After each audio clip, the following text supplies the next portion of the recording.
Ren climbed hurriedly through the newly formed tunnel, his legs trembling from effort and mana poisoning. The mushrooms in his hair barely emitted a faint glow, but he could still distinguish the disaster scene before him.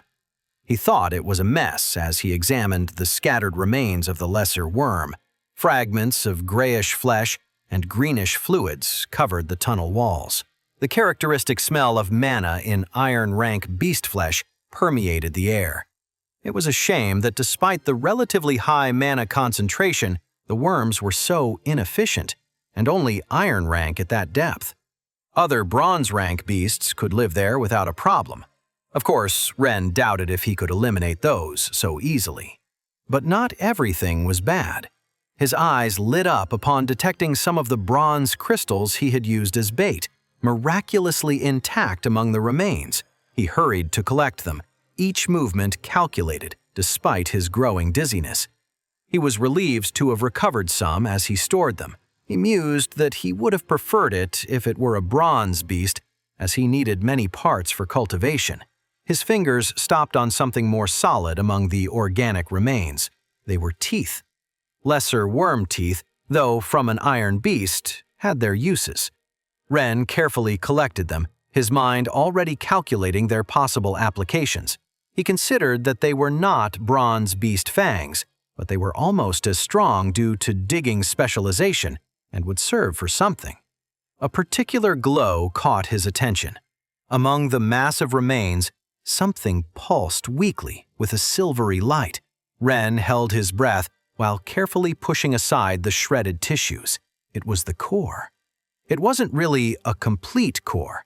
Unlike the complete core of the bronze mantis, for example, the lesser worm's was more primitive, barely transforming so it couldn't process well. It was more like a storage, closer to a simple mana crystal. But the silver color didn't lie. It contained approximately 100 units of concentrated mana. He evaluated it as a low-quality silver crystal while carefully picking it up. It was imperfect and unstable, but with proper processing, it could be useful. The sound of approaching boots interrupted his thoughts. The guards, attracted by the explosion, wouldn't take long to arrive. Ren quickly stored the core along with the other recovered materials. It was time to put the last part of his plan into practice. He thought it was showtime, while composing his expression of surprise and confusion.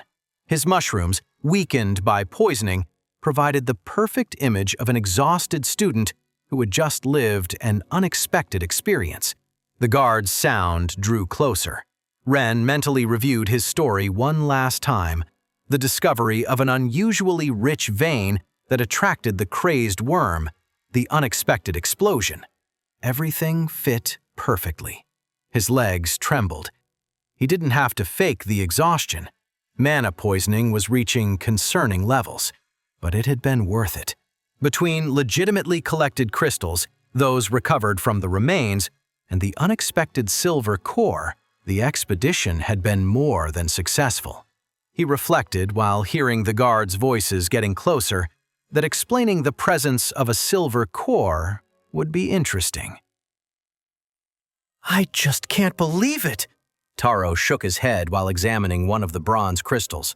All this was inside the worm? Ren reclined on his bed.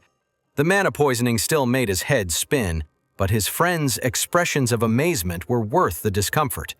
38 bronze crystals, Min meticulously counted, organizing the materials on the table.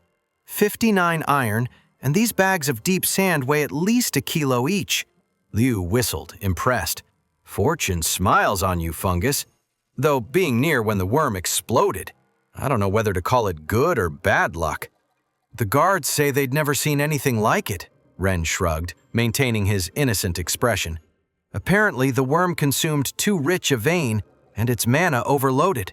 He thought about what they would do if they knew he had caused that overload. And look at this! Taro held the silver core against the light. A silver-grade mana crystal. How did a lesser worm have something like this? Master Song explained it in class, Min added. Lesser worms haven't yet developed complete processing cores. At that level, they just use crystal structures to store mana. Ren smiled while watching his friends examine his haul. This month had been exceptionally productive.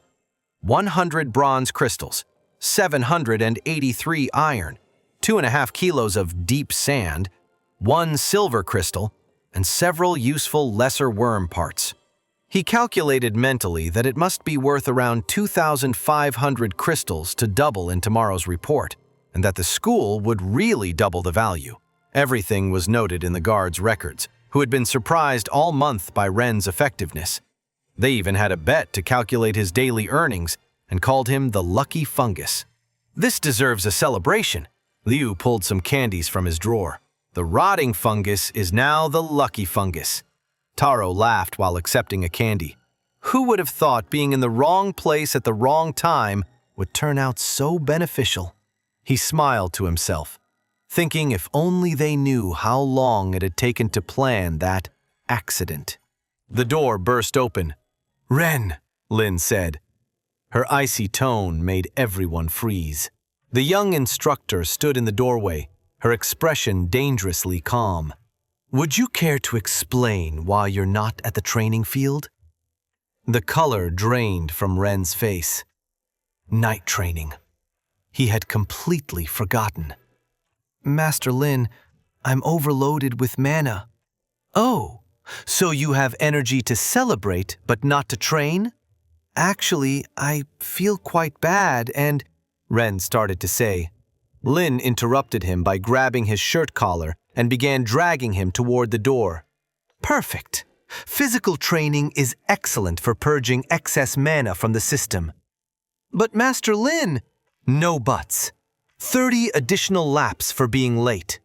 Taro, Min, and Liu watched with amusement and sympathy as their friend was dragged out of the room. "Save me some candy!" Ren managed to shout before the door closed. His friend's laughter followed him down the hallway as Lin dragged him relentlessly toward the training field. Despite the exhaustion and dizziness, Ren couldn't help but smile. He guessed this was the price of success as he resigned himself to a night of brutal exercise. The mushrooms in Ren's hair pulsed with renewed energy as he walked toward the exchange area with his friends. Lin's pill, combined with last night's brutal training session, this morning's workout, and some meditative circulation, had effectively cleansed the excess mana from his system. "I can't believe how well it went today!" Taro practically bounced as they walked, his beetle's markings shimmering with excitement. "I thought I'd struggle again, but the circulation was so much smoother. I could almost feel the patterns." A smile tugged at Ren's lips as he recalled their morning session. Wait, that's not the end. You've just had a free taste. Now get the full story on the Pocket FM app, link in description.